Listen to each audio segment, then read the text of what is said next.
So hello friends, I am back with the Shiva trilogy part 1, that is the Immortal of the Melwas, chapter number 20, that is Attack on Mandar.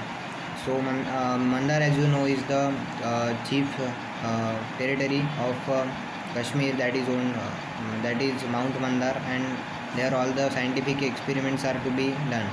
So Attack on Mandar is the chapter is all about the thing that first of all the chapter starts with the thing that Shiva is dreaming, and in his dream a pandit came, the same pandit that he met he met some time back in, I think, Mohenjo-daro.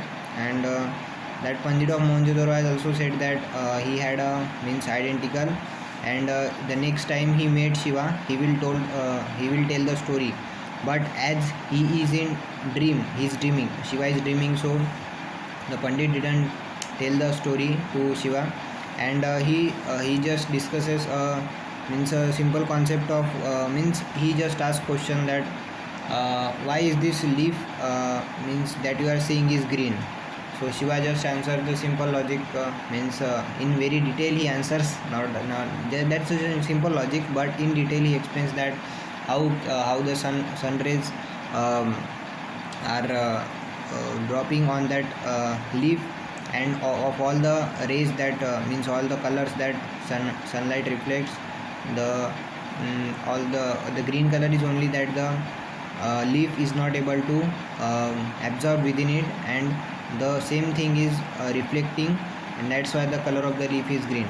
So what's not being accepted by the leaf itself is shown to the world. So this was the point of pandit behind all the story.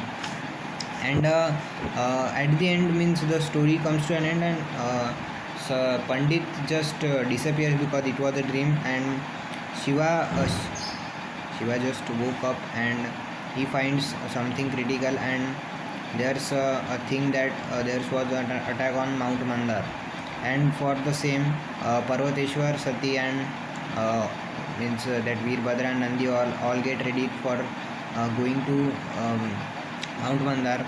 Parvateshwar even didn't know that Brahaspati has already left for Mount Mandar yesterday.